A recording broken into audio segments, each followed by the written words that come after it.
you're talking about using social media to do a lot of split testing on phrases and posts, and that's really powerful. So would you tell people that are posting and not getting a lot of response? Where do they start thinking about what to change?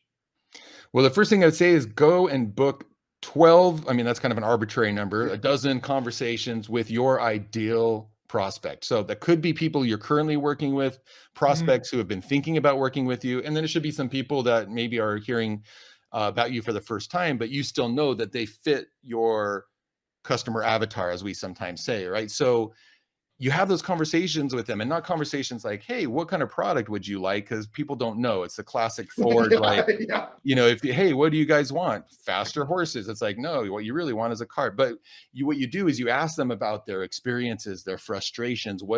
Are things like? What have they tried? What didn't work? Why are they afraid to move forward on a thing? What costs are holding them back, or potential?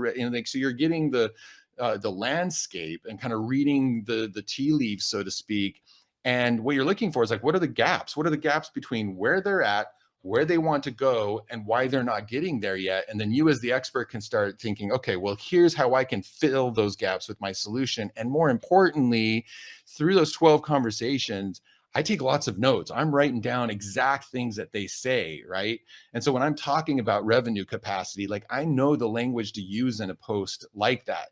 I'm feeling so limited. I want to go bigger, but I feel so limited. I'm completely maxed out. I don't know. I've raised my prices as much as I can. Like, these are all the things that I hear people say at that point when they're ready to work with me to go bigger, right? So you do those interviews, write that language down, figure out what that gap is, identify, where are they at, why is that, where are they at, where they want to go, why is that important to them, what's the gap in between, and then talk about those things in your messaging and craft your offers and value propositions to be a dead-on match. So that's the relevance piece, and the resonance piece is the language that they use to describe those things.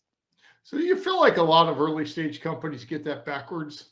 Because I certainly do. There's so much focus on the product or the service, and there's Yeah. And the number one reason researchers showed us that startups fail is there's no need for the product. And it's a really simple way to fix that is you go and you figure out, well, what are the actual needs of the people we're trying to help or reach as our customers? And whether it's they don't do the interviews at all and that research at all, then they don't get that, or they do it and they ask the wrong questions. They lead the witness, and they, so to speak, right? They ask questions where it's like they end up getting the answer they want to hear because people like to be nice and say what they think you want to hear. You have to ask the right questions to get data that's not going to give you bad assumptions or make it easy as a founder to go, just to, oh, that validates my idea. Off we go here, right? They said, and it's, I always, when I'm teaching customer discovery, I love showing that short clip in that HBO TV show Silicon Valley. At the end of season 1, the character Jared is like out on the street because they think they need to pivot quickly in their compression algorithm. Like, our app needs to do something else quick, and he's out there. So if we could help you find rats, I'm not tell you what to do with rats. If I could tell you right now how to find rats for whatever purpose you want, is that something you'd be interested in? Yes or no? Yes or no? Right? And like that's, I mean, it's exaggerated, right? And it's funny to watch in this TV show, but in a way, that's what people do. They're like, I've got this great idea. What do you think if it were to do this and this and this? And it's like, that's not going to get you the data you need. You need to understand people's lives and stories and the language and their experiences and what they're struggling with.